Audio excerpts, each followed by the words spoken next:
Como ya sabéis, hemos considerado que el homenaje se le debería hacer al compañero Joan Tardá, y esto, por supuesto, acompañado de unas jornadas que hablen de memoria, que hablen de derechos de las víctimas de la represión franquista y, en definitiva, que hablen de verdad, de justicia y de reparación. Ahora, esta sesión que tenemos esta tarde, a las 5, o sea, ya, tenemos a Fernando Carreño Zamora y Carlos Cárdenas Plesa, jóvenes historiadores, que debatirán con nuestro galardonado Joan Tardá sobre memoria y juventud.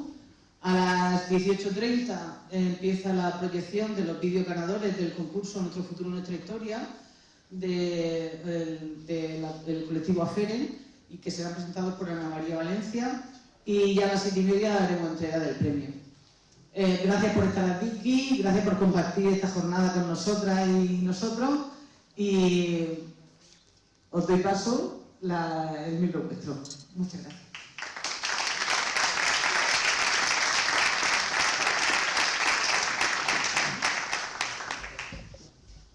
Hola.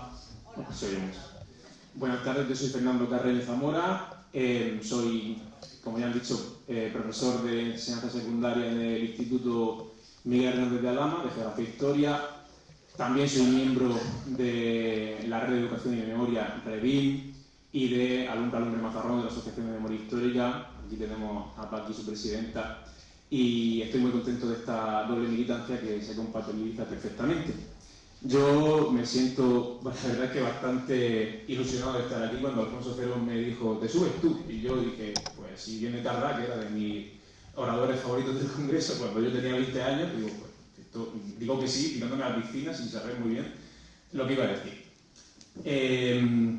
También quiero felicitar a Joan por el recibimiento del premio, y agradecer también a Carlos para que se haya subido aquí a esta mesa y podamos charlar un poco, ¿no? Yo quería empezar brevemente con un speech muy breve, lanzando algunos datos y preguntándole a ellos dos pues acerca de esto y qué están palpando en el ambiente en sus respectivos campos.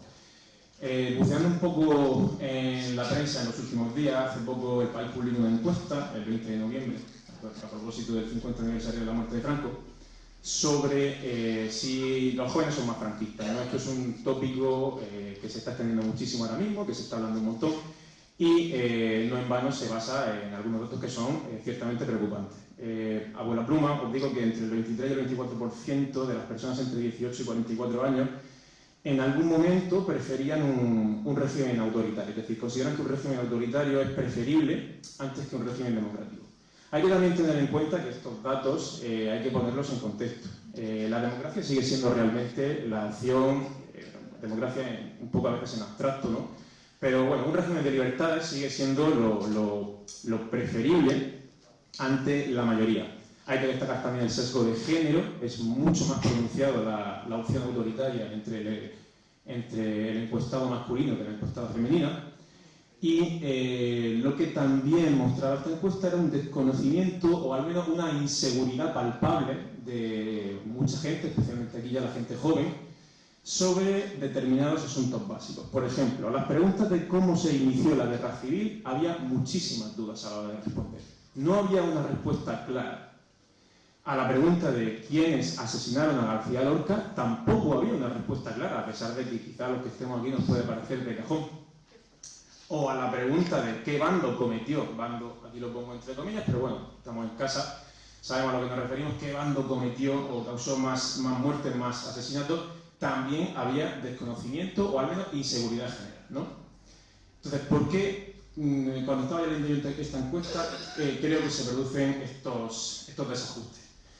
En primer lugar, tenemos que tener en cuenta los prejuicios familiares, ¿no? Entre el electorado joven y no tan joven se generan una especie de conceptos ancla de creencias instaladas que vienen de la familia y que muchas veces son difíciles de remover, puesto que suelen venir figuras de autoridad moral o de autoridad familiar. Es muy difícil cuestionar algo que tus padres o tus abuelos, que son tan queridos, te han estado comentando sistemáticamente en casa, ¿no? A raíz de esto, lo que yo he podido observar en las aulas es que los estudiantes ideológicamente radicalizados son la minoría, es decir, los que están muy convencidos de lo que están diciendo son una pequeña minoría, con los cuales sí que ya es muy difícil hacer algo. Luego tenemos la falta de trabajo en las aulas, ¿vale? En las leyes educativas actualmente el currículum promueve la enseñanza y la transmisión de conocimientos y el trabajo a través de actividades de memoria histórica. Eso está en las leyes, ¿vale? No vale ya la excusa esta de que es que no tenemos amparo legal. Amparo legal hay. La cosa es que después se puede hacer.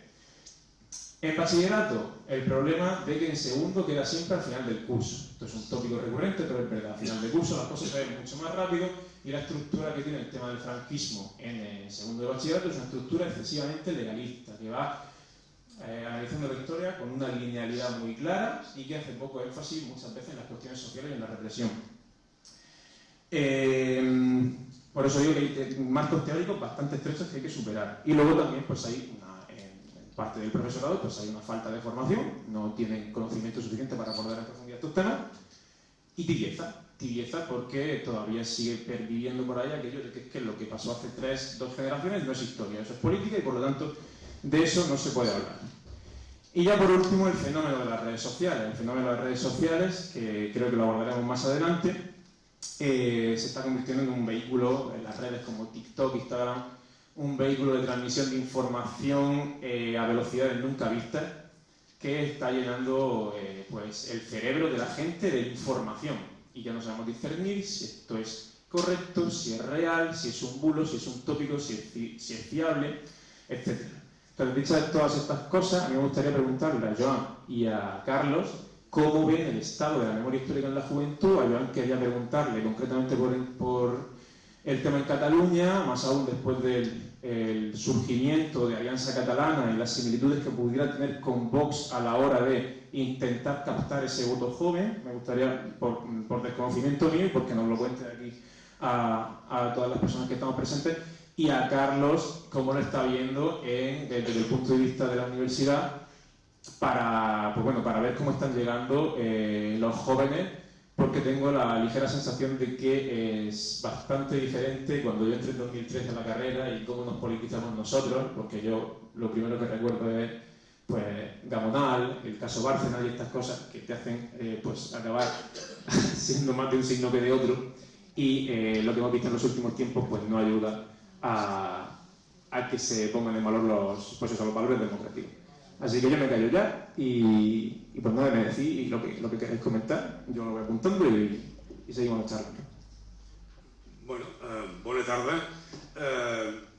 Algunos comentarios al hilo de lo que has dicho, que por cierto has dicho cosas muy interesantes y diversas, con lo cual quizás cuesta un poco acotarlo todo, ¿no? Pero de entrada yo creo que debemos reconocer, incluso en homenaje a aquellas personas, de aquellos colectivos que no se rindieron y que durante estas últimas décadas lo han dado todo para poder homologar la sociedad española al resto de sociedades que sufrieron un pasado dictatorial, fascista, a fin y efecto de hacer prevalecer la verdad, la justicia y la reparación.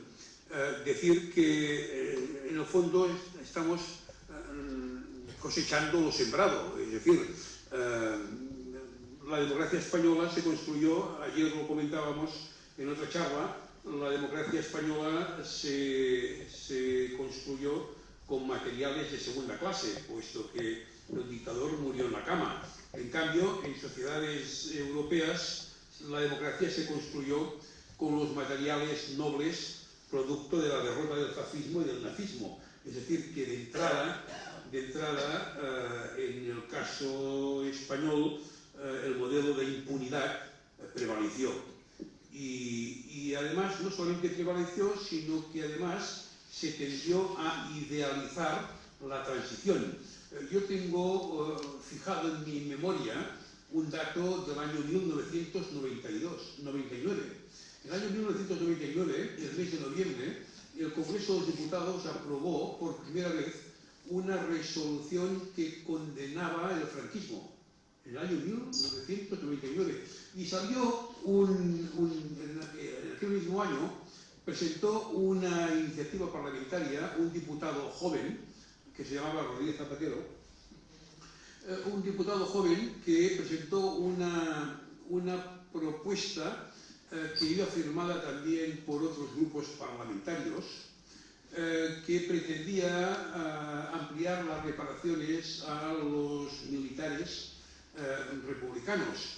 Y la intervención de Rodríguez Zapatero es muy interesante porque dice, Rodríguez Zapatero, dice, con esta iniciativa damos por cerrado y por finiquitado todo el proceso de reparación a las víctimas.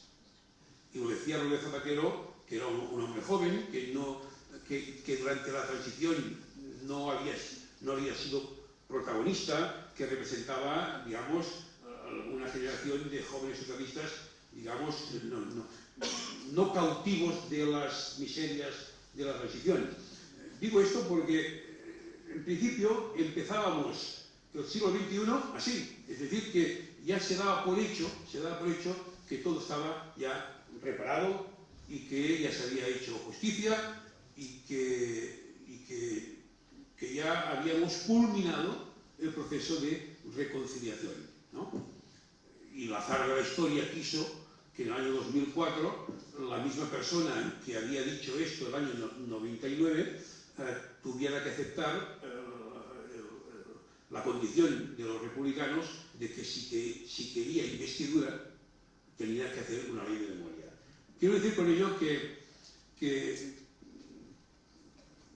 era de esperar que estuviéramos como estamos en un proceso de banalización progresiva de los crímenes de lesa humanidad, de los crímenes de guerra, de los crímenes contra la paz, puesto que partíamos de donde partíamos. De hecho, el movimiento memorialista nació en los años 90, aquí hay personas como Florent Dimas y otros que fueron los que iniciaron en todos los distintos territorios del Estado español, pero iniciaron como si fuera una guerra de guerrillas, ¿no? Es decir, que había un interés por parte del poder de hacer creer que la lucha memorialista era algo de los campus universitarios o cosa de los abuelos, ¿no? Es decir, intentar alejar este déficit de la realidad. De manera que, bien, el proceso era inevitable, es decir, ir banalizando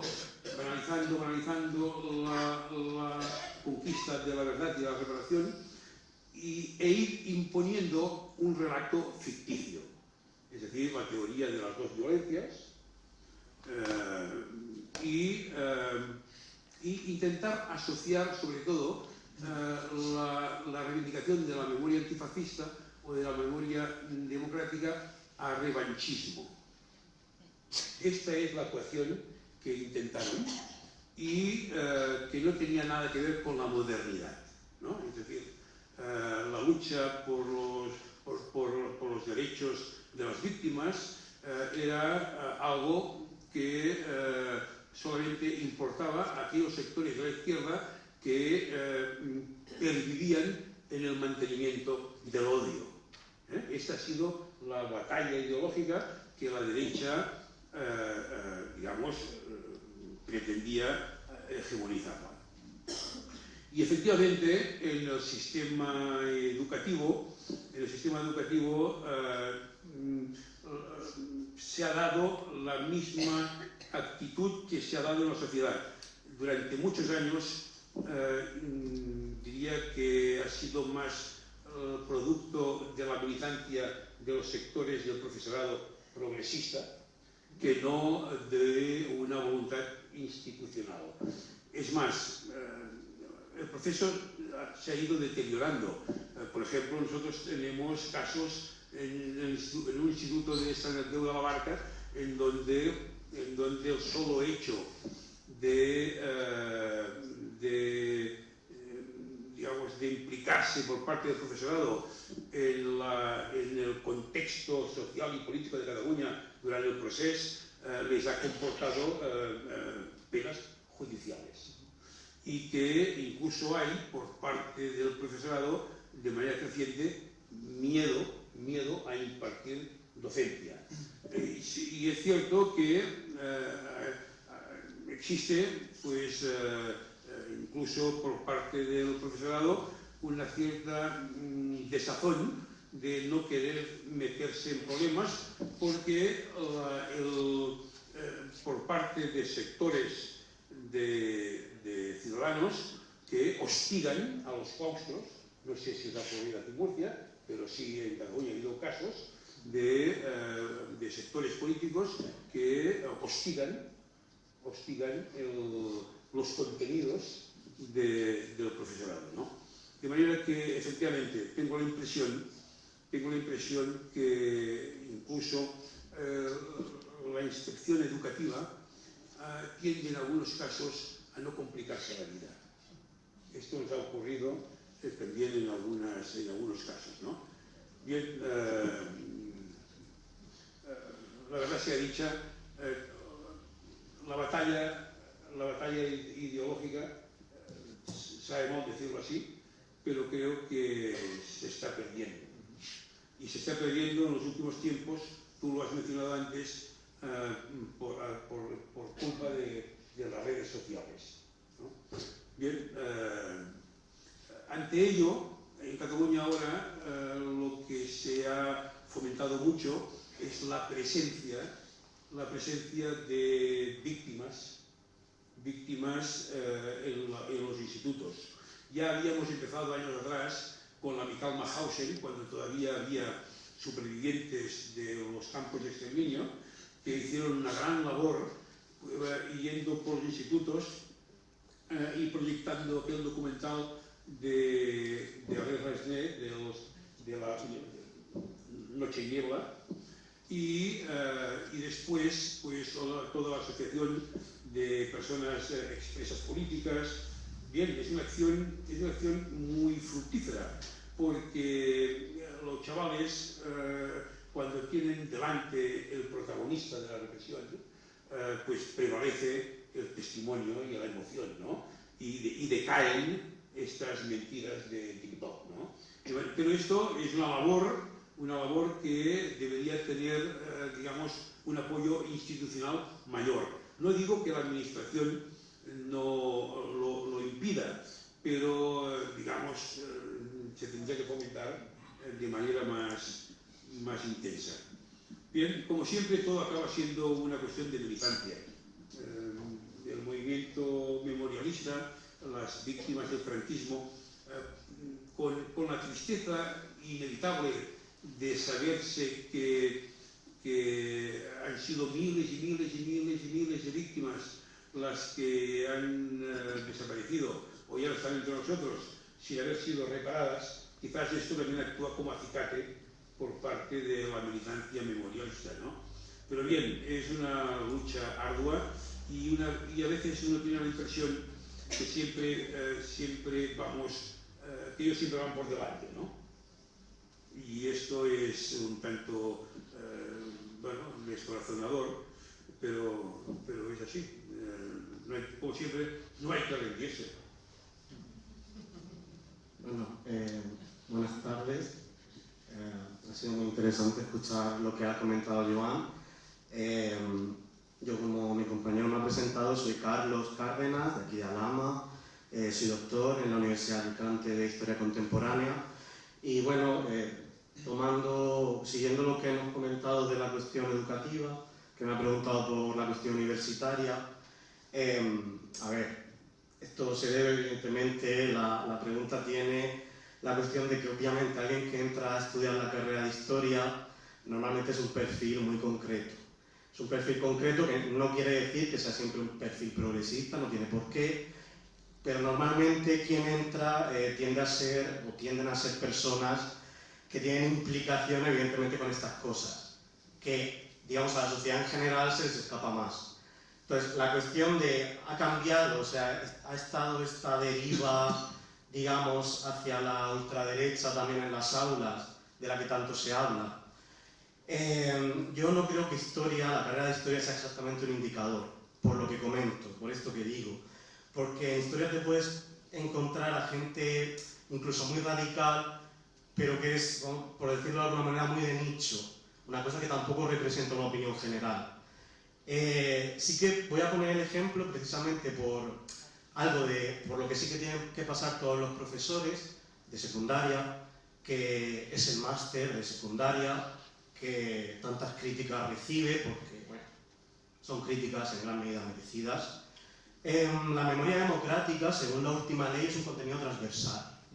También, como es, por poner un ejemplo, la cuestión de género. Eso quiere decir, porque suele hacer mucha mofa sobre la cuestión de género y de que sea un contenido transversal en educación, haciendo alguna broma, entonces, ¿qué? ¿Hay que hacer un problema de matemáticas desde perspectiva de género? Ja, ja, ja. No, no se trata de eso. Se trata de que tanto el profesor o profesora de matemáticas, como la de historia, como la de lengua castellana, o la que sea, tienen que saber tratar en el aula, porque te puedes encontrar casos, que estas son cosas que a lo mejor tú incluso has visto, a mí me han contado otros compañeros de secundaria, de jóvenes haciendo el saludo nazi en clase. Eso te puede suceder también en la clase de matemáticas. Entonces no estaría mal una pequeña formación y sensibilidad de todos los profesores, den la asignatura que den, dado que es una cosa transversal. Es una cosa como el género. No se trata de explicarle al alumno o la alumna lo que son las cuestiones de género solo en historia, porque ahí se trata la lucha del feminismo. No. Se trata de que todo el mundo, empezando por los profesores, tengan conciencia de ello. Porque si no la tienen los profesores, muy difícil pensar que los alumnos van a acabar recibiéndola. Y si lo dejamos a la supuesta libertad de las familias en la educación, pues entonces lo que vas a tener es una transmisión generacional de valores de la que puede salir cualquier cosa. Y son temas tan serios que aquí no podemos considerar solo que sea una cuestión ni muchísimo menos de familia, es una cuestión social, porque tú vas a tratar con seres humanos en el resto de tu vida.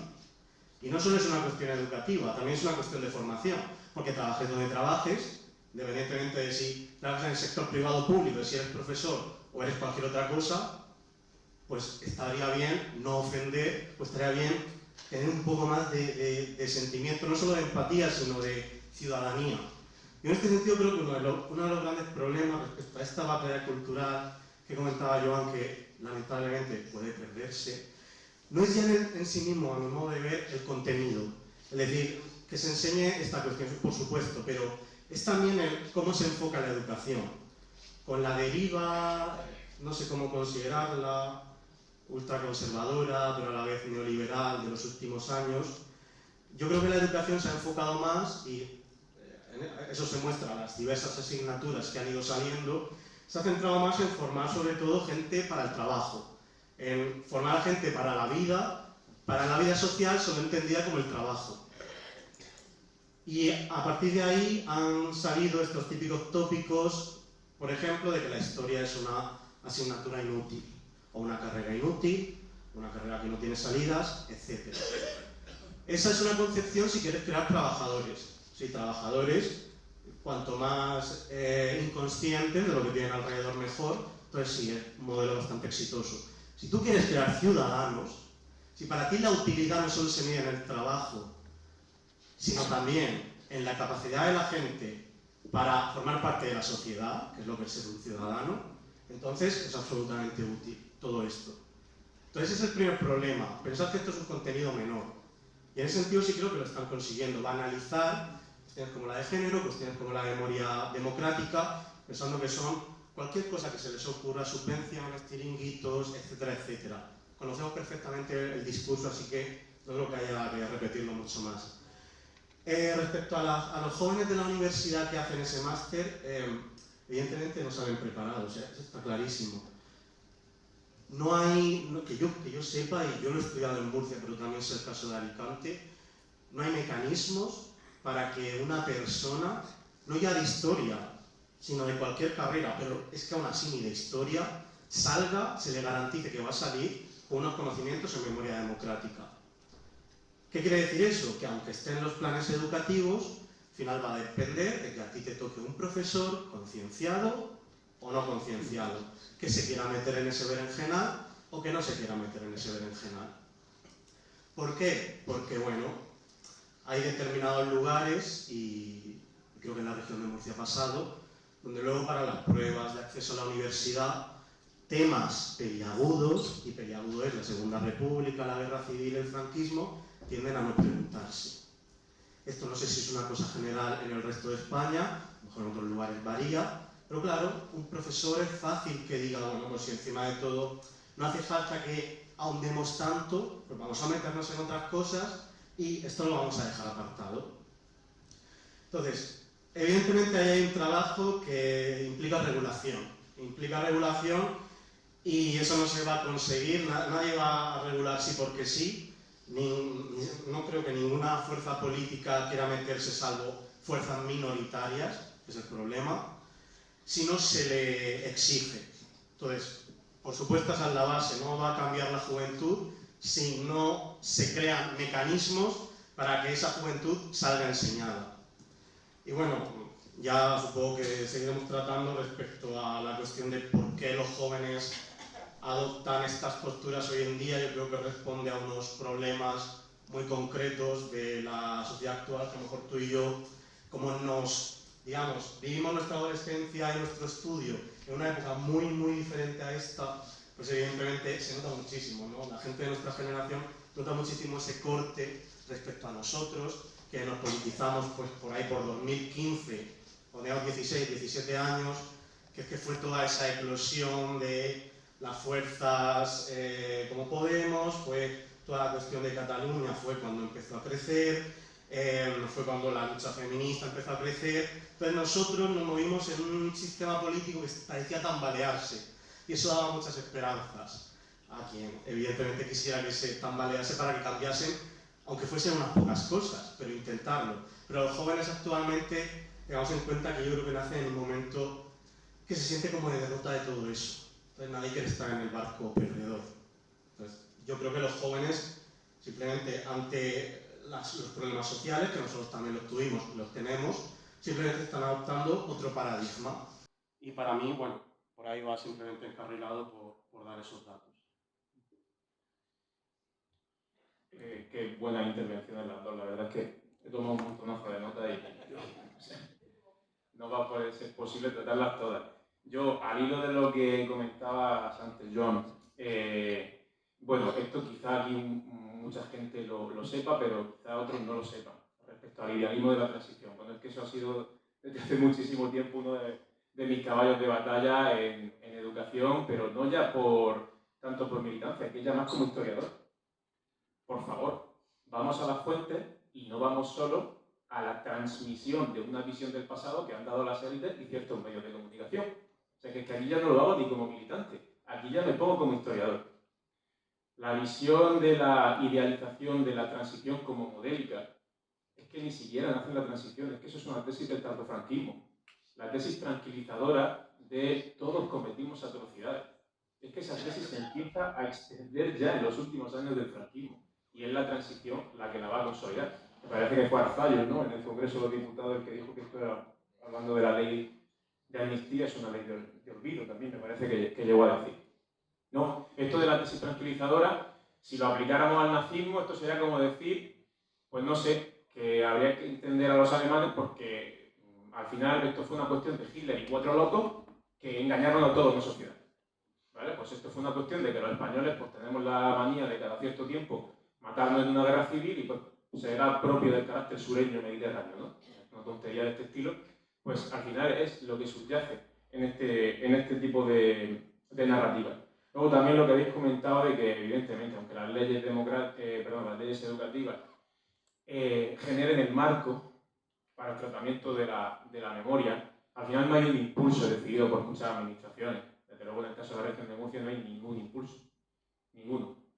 Sé que en los casos de Cataluña y creo que Navarra lo han trabajado y lo siguen trabajando excelentemente bien, y algunas de las cosas que proponen, una ya la ha comentado Joan, es las charlas con la víctima, es decir, trabajar in situ con el alumnado, con víctimas del franquismo. El problema es que, como tú decías en la entrevista, me parece que eso es la opinión, el tiempo corre en contra. Porque, claro, ya no es que se te están yendo ya los nietos. Es que, claro, al final es muy sencillo jugar a hacer como hacía Rajoy. Yo no hago nada y que pase el tiempo, ¿no? Aquí hay una cierta hay una dejadez por parte de las administraciones, porque saben que el tiempo en ese aspecto juega a su favor.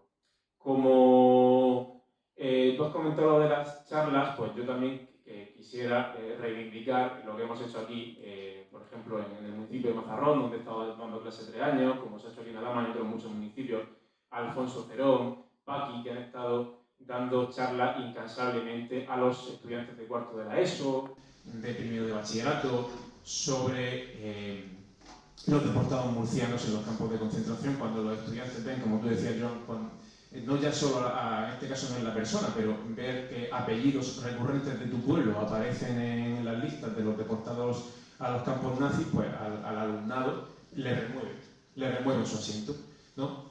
Entonces hay una serie de actividades como docentes que sí que requieren una preparación y que requieren un trabajo grande detrás, como puede ser, por ejemplo, la organización de una excursión a una exhumación de una fosa común, cosa que aquí en la región de Murcia pues, apenas se hace porque no hay voluntad para ello. Sé que en Navarra se está haciendo, sé que en Valencia también se ha llegado a hacer, imagino que en Cataluña también habrá habido casos de exhumaciones de fosas a las que se ha llevado al alumnado a presenciar cómo un equipo de arqueólogos, de científicos, están excavando científicamente, arqueológicamente, desde un punto de vista de la cultura material, una fosa común, y cómo la tierra es como una boca que la abres y te dice cosas, ¿no? Leía un artículo de hace unos meses de Juan Miguel Barquero, que es un periodista que está especializado en memoria histórica, trabaja en el diario.es en Andalucía, y ponía precisamente el ejemplo de estos grupos de estudiantes que, gracias a profesores que se implican en el asunto, pues los llevan a espacios, lugares de memoria, presencian una exhumación in situ, consiguen traer alguna víctima del franquismo. Luego el tema de las víctimas de la transición parece que siempre queda un poco ahí como que eso no son víctimas, o que son víctimas de segunda, cuando el franquismo se extiende mucho más allá de 1975. Y nos encontramos aún así, Juan Miguel Barquero recogía en su artículo de junio de 2025, que a pesar de que haya profesores que intentaban este tipo de iniciativas, muchas veces llegábamos hasta que el alumno llegaba a casa y abría el TikTok.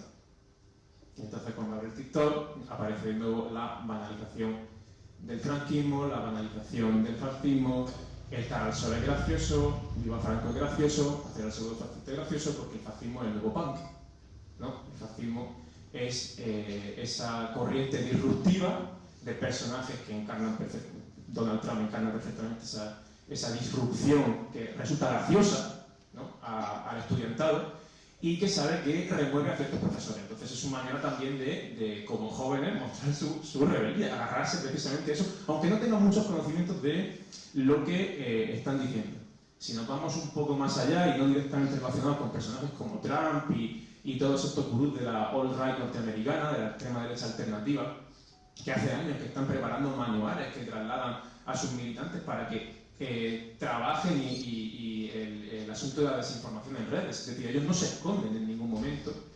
También tenemos casos, y seguro que alguno de vosotros habréis cruzado con este tipo de perfiles, están hasta los gurús de la productividad, este tipo de coaches de internet que te hablan todo el rato de emprendimiento personal, de superación, de la ducha fría de las 5 de la mañana, y estas cosas que parecen tonterías y que parece que no están nada relacionadas, están sí relacionadas con un perfil de masculinidad autoritaria muy concreto, que en última instancia va a acabar vinculándose también a esta banalización, o en algunos casos ya directamente la aceptación de las ideas posfascistas, como queráis llamarlas, en nuestra sociedad.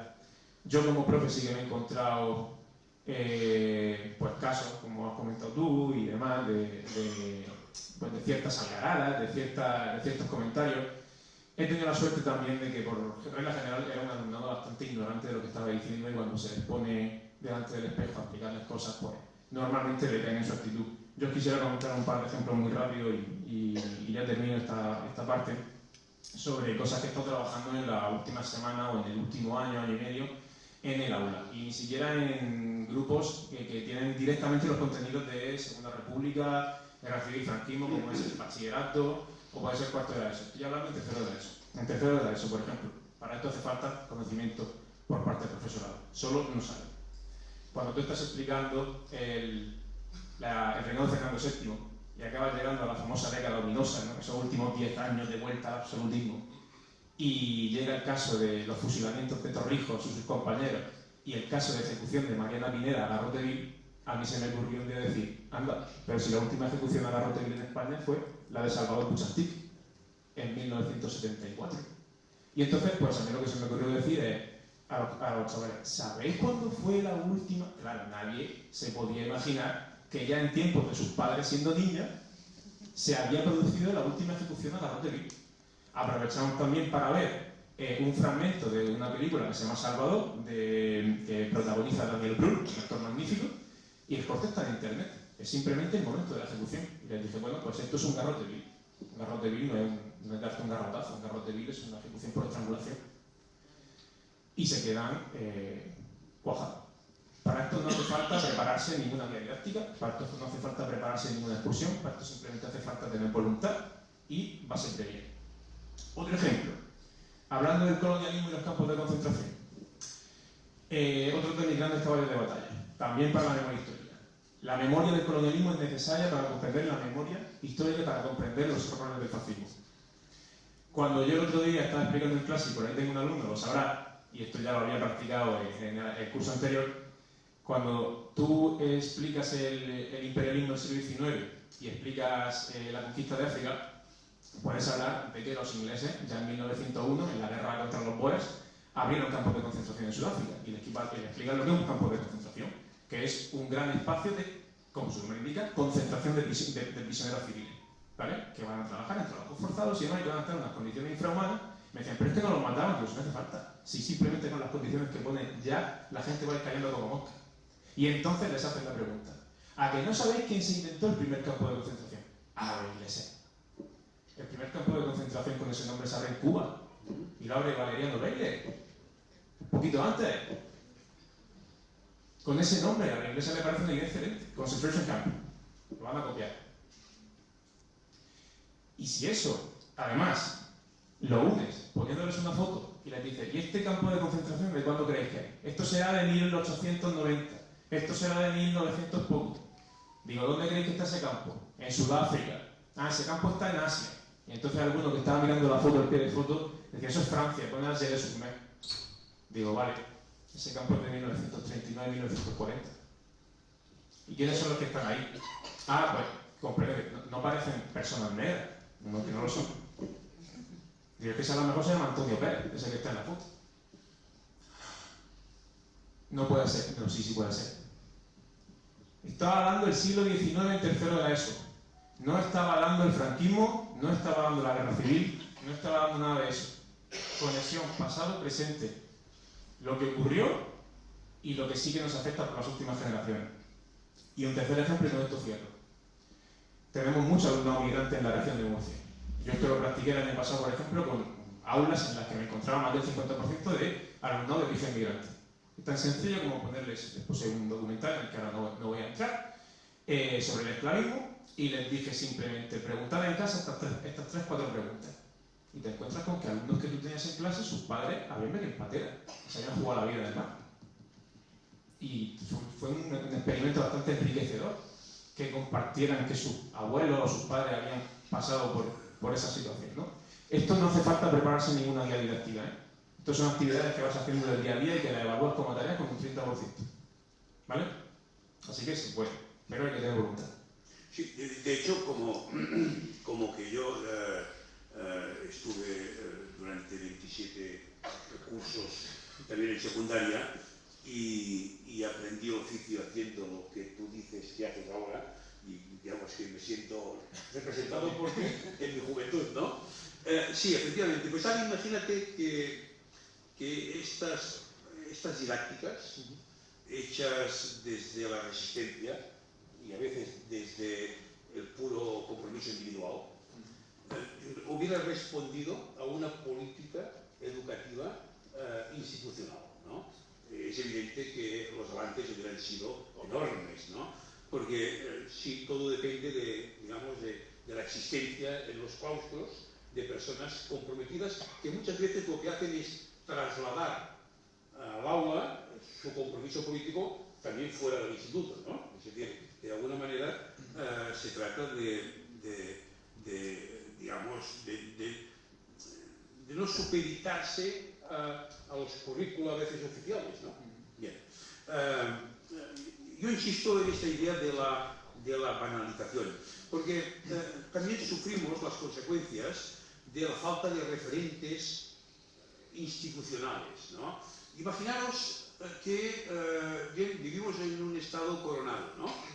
Imaginaros que quien fue jefe del Estado durante muchos años, pues que se hubiese arrodillado no sé, en Mauthausen, ¿no? O que se hubiera arrodillado en Guernica, o que hubiera pedido perdón por su complicidad con la dictadura. Esto hubiera provocado una catarsis en la sociedad española y las nuevas generaciones también hubieran crecido viendo que hay unos valores consolidados, blindados. Claro, es que aquí nada se ha parecido a ello. En el Congreso de los Diputados, hay una sala donde se hacen leyes democráticas que llevan el nombre de Manuel Fraile Ibarne, una persona que cuando asesinaron a Grimau era ministro, y cuando los asesinatos de Gasteiz también era ministro, ¿no? Sería impensable que en el Bundestag alemán hubiera una sala dedicada a un jerarca del nacionalsocialismo. Y el ministro Bono, una vez siendo ministro de Defensa, hizo desfilar conjuntamente a un miembro de la 9 que entraron en París con Leclerc al lado de un expedicionario de la División Azul. Y esto se normalizó. Y casos como este podríamos mencionar muchos otros, ¿no? De manera que, digamos, se ha ido consolidando en el tiempo que no había, perdonad quizás mi exceso de coloquialismo, que no había buenos y malos. Y esto yo creo que ha sido absolutamente perverso, porque ha generado una gran relativización e incluso la inhibición por parte de los intelectuales de comprometerse. Bien, fue Serprun el que dijo, se ha confundido amnistía con amnesia, o amnesia con amnistía, ¿no? Bien, yo tengo esta impresión. Por ejemplo, este famoso grito de a por ellos, en referencia a los catalanes, a por ellos, francamente, pues, es un tanto doloroso para nosotros los catalanes. Sería impensable si, por ejemplo, se hubiera educado a las juventudes, a todas las juventudes del Estado, en una idea muy clara, que el fascismo también significaba el odio a las minorías nacionales, incluso a las culturas minorizadas, ¿no? De manera que hoy día estas tensiones, que a veces son muy bien aprovechadas por el fascismo, entre las distintas naciones del actual Estado español y las distintas culturas, se alimentan precisamente de la banalización del fascismo, porque el fascismo también es esto, es decir, es odio a lo diferente, odio a lo extraño, que luego tiene la connotación racial, etcétera, etcétera, ¿no?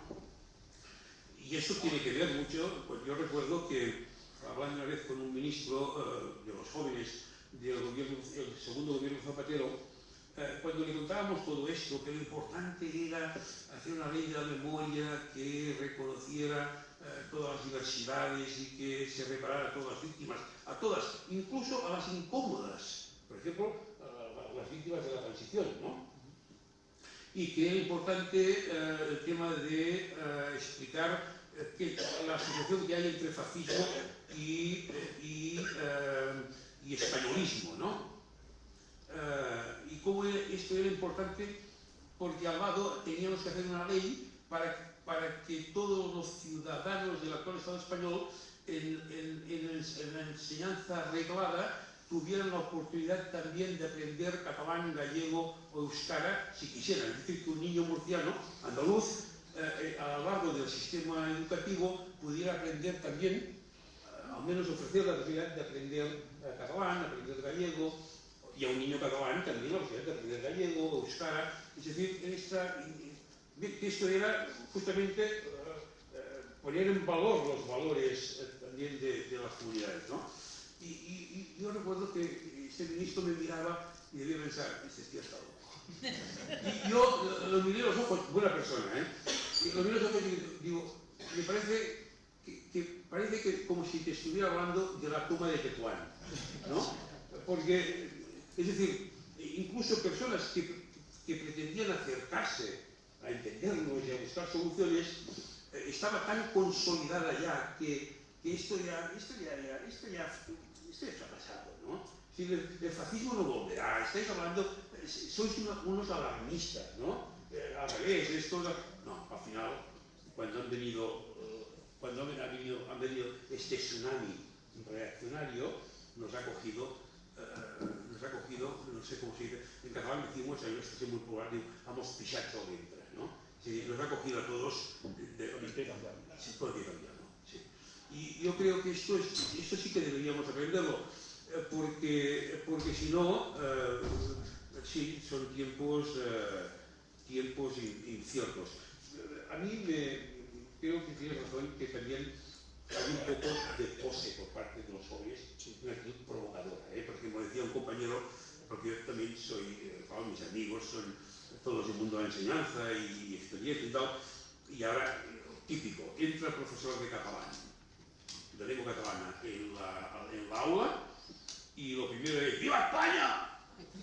Es decir,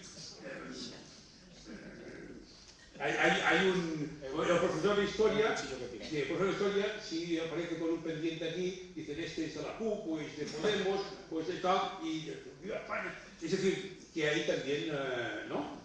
Sí, ¿no? Si no te lo dicen, algunos lo piensan. Sí, pero me refiero que también es una actitud un poco de contestación, ¿no? Es una arma arrojadiza. Exacto.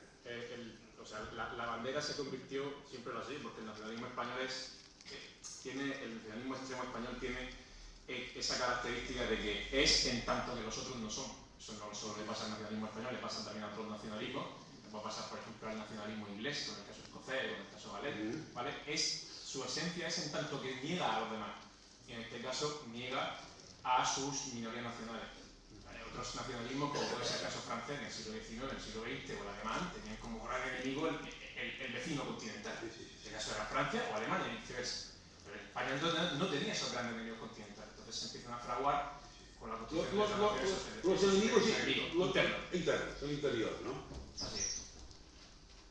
A ver, por continuar esa cuestión, a mí me interesa de esto remarcar, no por hacer la abogado del diablo, pero sí por tener claras las cosas. Cualquier ley o cosa que creo que también en esto ha habido mucho miedo, por lo menos desde los grandes grupos políticos, quizá más, el miedo como a ideologizar entre comillas, dado que al final todo es ideología. De hecho, alguien coge la ley de memoria democrática y se la lee, la última ley, la que sustituía la de memoria histórica, y se ve el preámbulo, y esa ley en la exposición de motivos habla de una cosa que al final hay que aceptarlo como historiador, es una toma de posición ideológica. ¿Por qué se llama memoria democrática ahora? Porque se crea como una especie de continuidad de todos los actos que han llevado a la lucha por la democracia. Pero la ley es muy interesante analizarla desde ese punto porque no solamente te habla de la cuestión de la dictadura franquista, sino que te habla a nivel de historia de España como relato, historia contemporánea como relato, te habla de todos los, como una sucesión de actos que han llevado a la lucha de la democracia. Por eso memoria democrática. Pero eso es una toma de partida, evidentemente. La pregunta que hay que hacerle a alguien que no le guste mucho es, vale, entonces, ¿qué relato quieres tú poner? Pues la sociedad tiene que poner un relato histórico, eso está clarísimo. Entonces, yo creo que el problema, yo es que aquí veo muchas vueltas, digo, no sé si nosotros también, yo no mucho, que no soy tan mayor, pero no sé si aquí habrá habido alguna equivocación también a la hora de ser pedagógico con la sociedad, si se da por la cuestión de que la derecha española, lamentablemente, gran parte de ella venía de donde venía, de Fraga, de Alianza Popular, que al final es decir, la desintegración de UCDs y todo eso al final ha sido muy difícil de conseguir que la derecha, aunque es que al final el problema es que si por lo menos, si los tienes beligerantes contra ti, vas a tenerlo siempre difícil, porque, vamos a ver, la realidad es la que es, y el voto de la gente es el que es. Y ahora estamos, efectivamente, en un periodo más reaccionario, pero es que en los periodos progresistas no era que el 90% de los españoles votase opciones progresistas tampoco. Entonces, la pregunta, claro, es como la cuestión de las minorías nacionales. Es una cosa tan compleja de ver cómo va satándolo todo. Pues claro, ahora se viene aquí alguien, por ejemplo, de la derecha española y nos diría, yo tengo claro que su contestación a ti, Joan, sería decir, no, pero es que tú estás haciendo un intercambio, lo que vino primero fue la radicalización de Cataluña y eso ha vuelto españolistas a los jóvenes. Entonces, porque ese es el relato que utiliza, que vamos, como te ha dicho mi compañero Antonio antes, las redes sociales de Alama estos días han eclosionado. Es que hay un comentario de las redes en el de Joan Tardá que estaba colgado, decía, ¿a que no vais a hablar de paracuellos? Digo, a ver, este es el problema también de los historiadores. ¿Cómo decirles? Primero una cosa, que las víctimas del bando republicano, aparte de ser inflados los números por el franquismo, fueron desde el minuto 1 y por supuesto desde la memoria histórica franquista, porque el franquismo tuvo una memoria histórica muy larga, fueron condecoradas. Y dice, vale, pero fuera de ello, vale, si es que los historiadores lo estudian. Yo no sé si alguien se piensa es que un arqueólogo abre una tumba y si ve uno del bando sublevado lo entierra otra vez. No. Historiadores progresistas, claro que han estudiado paracuellos y otras matanzas en el bando republicano. Pero es que la realidad conjunta es la que es. Si los números objetivos, si todas las leyes, si toda la política, si la causa general del franquismo, que está ahí, porque la hicieron ellos y la puedes consultar, cualquiera dice que los números son los que son, es que ahí, ¿qué más vas a decir? Es que la argumentación se detiene en ese mismo momento. Entonces, también es un problema, creo que de que efectivamente la actividad histórica ha sido una actividad intelectual. Sí, los historiadores han podido hacerlo, se ha podido estudiar todo esto. Alguna subvención hasta se ha dado, en algunos periodos la cortan, en otros la dan, pero se han dado. Pero esto no ha llegado a la sociedad, no ha llegado de manera general a la sociedad, ha sido una cuestión completamente ajena. Entonces, eso me interesa por la cuestión del mito de la transición. La transición es un mito, efectivamente, es un mito histórico. Pero es que el programa educativo de este país, gobernado por la izquierda, considerémoslo centro-izquierda, durante la mayoría de sus años, ha sido este. Hubo ahí, desde los años 80 hasta los años 90, periodos en los que pudo empezarse a hacer algo, y no se empezó. El currículum educativo se mantuvo ese relato de la transición, que yo lo entiendo, no quiero juzgar a nadie, entiendo perfectamente. Y no juzgo si la transición fue mejor o peor, se pudieron hacer mejor o peor las cosas, se jugó con lo que había probablemente, ya está. Evidentemente tenemos que ser críticos en los momentos actuales. A lo mejor mi opinión difiere de la de una persona más mayor que pudo llegar a vivir el periodo. Pero es que han pasado muchas décadas para que el relato de la historia de España sea, ¿sabes? Los españoles nos reconciliamos y de repente nos volvimos demócratas. Hombre, a ver, yo qué sé. Es un poco más complejo, no se trata de despreciar absolutamente nada en ningún caso. Es un país muy difícil, es un país muy complejo, es un país donde efectivamente el relato español también tienes que unirlo a otros relatos de otras personas que se sienten diferentes. Por mucho que tú quieras que el Estado esté junto, y eso ahí yo creo que también hemos tenido muchos problemas en normalizar eso. Probablemente porque las autonomías han permitido desarrollar sistemas educativos, han permitido meter ciertas cosas, como son las lenguas, pero me parece que se ha hecho sin una conexión. Se ha hecho cada uno como...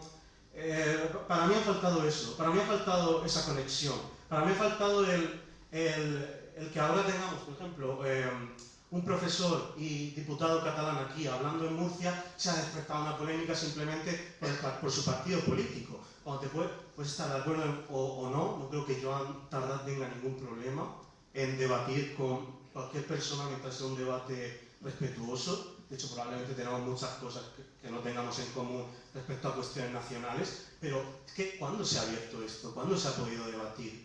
Pues ¿cómo puede una persona actual? Es una trampa que a mí me molesta mucho. Decir, no, es que todo esto es respuesta al feminismo que se volvió muy radical, a lo de Cataluña que se volvió muy radical, a los inmigrantes que de repente hay muchísimos en España. Perdona, las cosas no suceden de manera espontánea. Lo que pasa es que en este país yo creo que han faltado debates muy importantes que en gobiernos conservadores, pero lamentablemente también, y aquí es la parte que digo que debemos reflexionar nosotros, también en momentos progresistas, quizás no se han abordado porque se ha pensado que no era el momento. Y ahora estamos en un momento en el cual tenemos que abordarlo, pero porque si no se nos come. Y no es un momento agradable verlo así. Entonces, las labores de los profesores son primordiales, pero yo creo que toda la persona que se considere progresista en España también tiene que hacer, creo que un poco de reflexión de, quizás llegamos un poco tarde, pero vamos a hablar de temas que hasta entonces no se habían hablado, porque si no normalizamos el hablar de estos temas, nos vamos a quedar aquí, nos vamos a ir todos muy contentos, pero en las redes sociales van a leer todas las cosas que yo he leído, y que no de la mano hemos leído estos días. Es una cosa muy desalentadora, entonces, algo que tenemos que hacer también nosotros.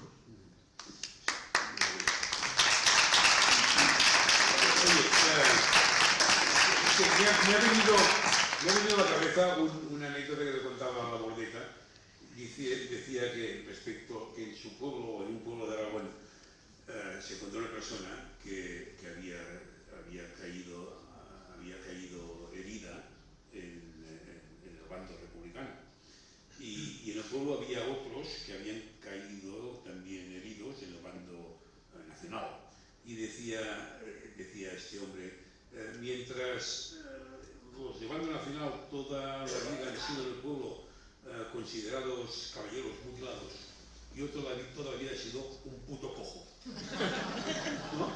Bueno, y fue así, y con la tristeza o la amargura de durante años y años, y eso se transmitió a veces a través del silencio dentro de todas las familias, y cosas mucho más graves que ir cojeando toda la vida, ¿no? De manera que esta es la realidad. Pero fíjate las complicidades de los...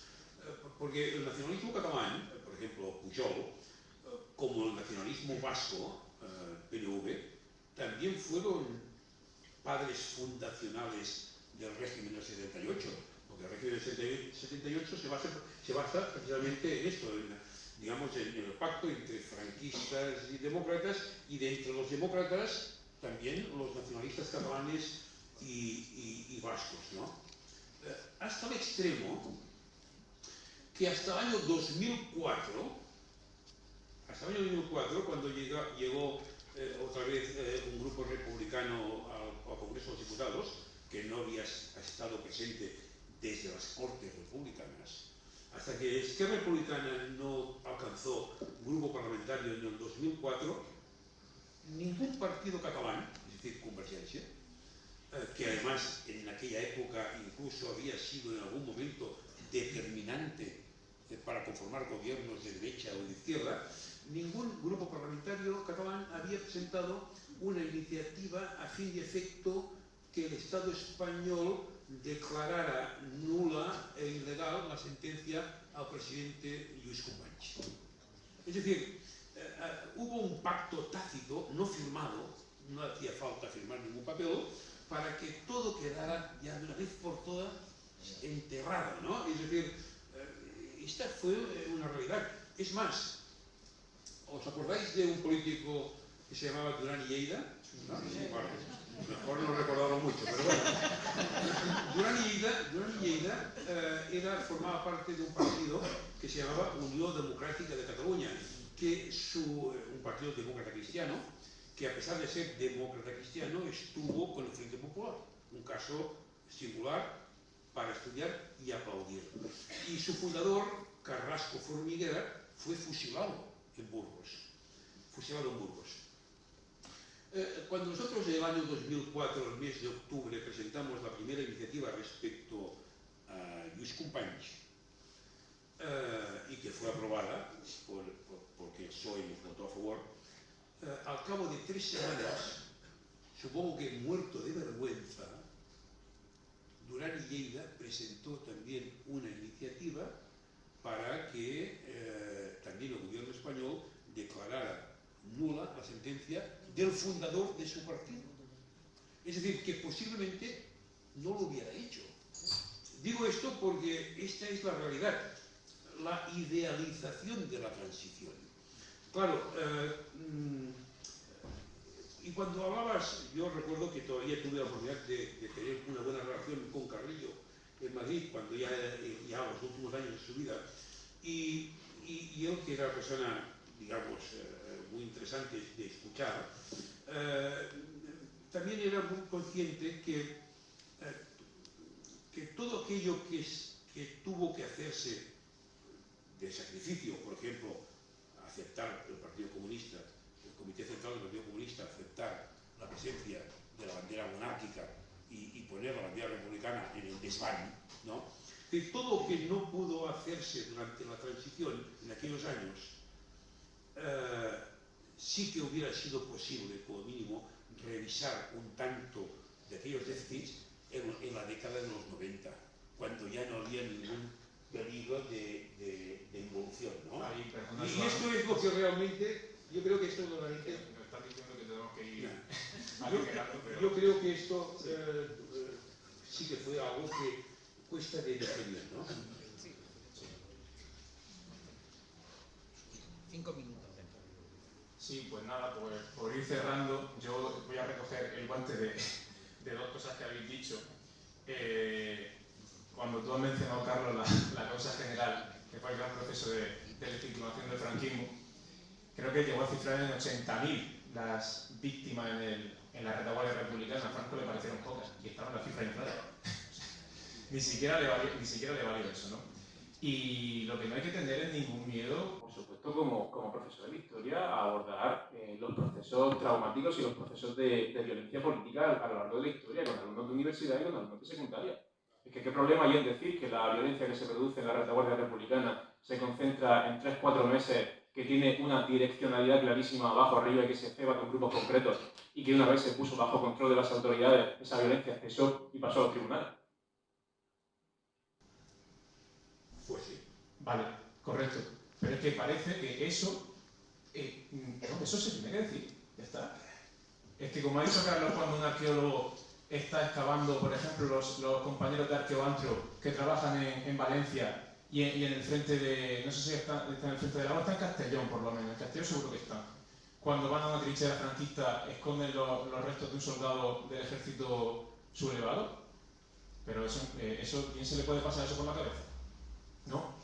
Eso por un lado. Y por otro, por ir terminando con lo que tú comentabas de la banalización, y yo voy a cerrar aquí mi intervención y haciendo una apelación a si hay aquí algún chaval, una chavala joven que seguramente en redes sociales se está cruzando en los últimos tiempos con ciertas cosas. Mirad, lo que os encontráis en TikTok, lo que encontráis muchas veces en los reels de Instagram, que son estas, ahora con la IA es que se hace todo súper rápido. Estos vídeos, montajes de Franco haciendo regates como si fuera Cristiano Ronaldo, parecen estas tonterías, de verdad, que llegan a hacer hasta gracia. Claro, porque no te vas a reír a Franco haciendo regates en un campo de fútbol. Franco cocinando. Todo este tipo de banalización es una estrategia orquestada de la extrema derecha norteamericana que lleva realizándose años, que no es casual que te lo estén poniendo. Y que toda esta desinformación que se junta en redes, en las cuales te encuentras los tópicos de siempre, del Franco hizo pantano, del Franco inventó la seguridad social, Con Franco se podía dormir con la puerta abierta, hombre, ahora ya no se puede. Este tipo de mentiras, que no sostienen el menor análisis, es imposible.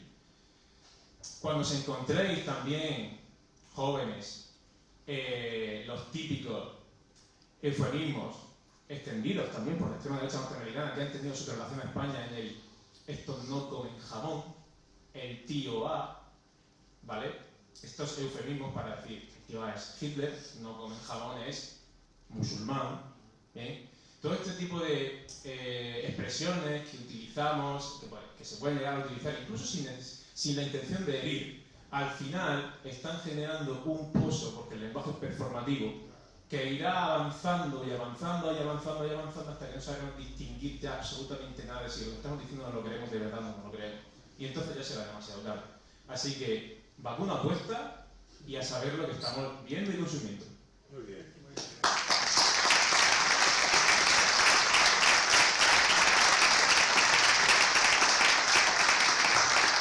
Esto era rapidito y No, simplemente recogiendo exactamente lo que has dicho. Yo creo que aquí, por poner un punto de partida, tenemos que ir, sobre todo los jóvenes, ahí está mi hermano, hola, hay que ir también ayudando a que somos pocos, porque el drama de aquí es que haya pocos jóvenes, con todo el respeto, pero es el drama de aquí, que haya pocos jóvenes. Pero lo que hay que hacer es también una correlación intergeneracional para que una persona más mayor, que a lo mejor no entiende ese lenguaje que nosotros podemos entender por ser profesores de chavales más jóvenes, también pueda entenderlo. Eso es muy importante, se lo digo, pensando en mi hermano y en cualquier otro, muy importante transmitir a toda esta gente que está muy formada, que sabe mucho y que lucha mucho, solo simplemente somos generaciones distintas y tenemos lenguajes distintos, que es lo que ha sucedido en toda la historia, es absolutamente normal. Ahí hace falta, yo creo, una correlación generacional, porque yo creo que ahí si empezamos, aunque no seamos muchos, pero que haya gente joven siempre va a ser, yo creo que pueden hacer mucho más de cámara de eco. Llegan a donde nosotros no vamos a llegar. Entonces, eso es muy importante. Hablar entre generaciones, hablar con los nietos, quien los tenga, comentar todo este neolenguaje de extrema derecha, es muy importante porque nos estamos enfrentando a un monstruo que, a diferencia de otras épocas de la historia, que era muy concreto, que paseaba con trajes militares y era muy violento, ahora es muy posmoderno. Es una amalgama de muchas cosas que no entendemos y que a veces parecen pacíficas o que simplemente son bromas, y detrás, cuando te pones a indagar, se esconden cosas muy terribles y aquí tenemos que hacer todos un ejercicio de intentar comprender todos estos lenguajes modernos. Y nada, pues por mi parte ya cerramos también.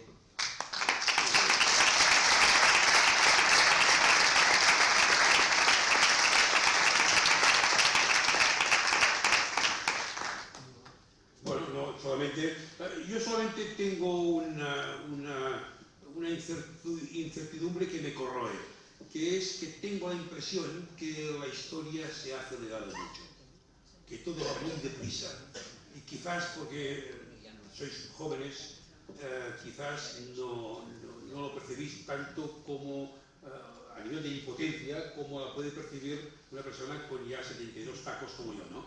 Tengo la impresión que la variable de tiempo y la variable de urgencias, además del ataque global, absolutamente global, creo que añade un plus de dificultades. Y esto es lo que a mí un tanto me descoloca, pero bueno, digamos que tengo la impresión que el enemigo cada vez es más fuerte.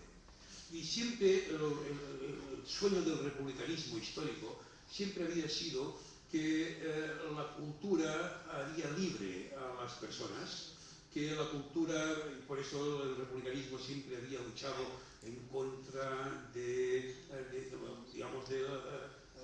sueño de alfabetizar el pueblo, acabar con el caciquismo, acabar con la opresión de las religiones. Bien, es decir, hacer libre el ciudadano a partir de la cultura.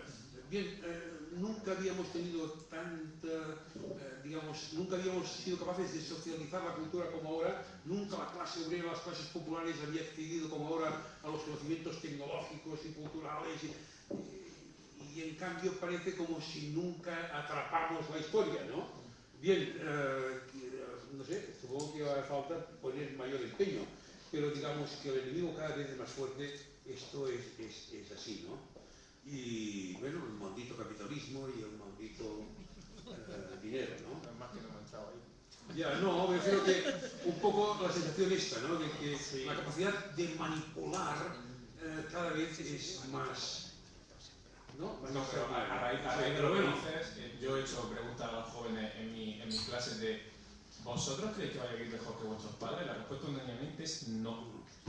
No, porque este sistema no les da ningún tipo de certeza. De ahí la idealización del pasado, búsqueda de pasados románticos que en este caso ya no son a la transición, pero al franquismo, etc. Y eso es una deficiencia, sí, de la democracia capitalista en la que vivimos.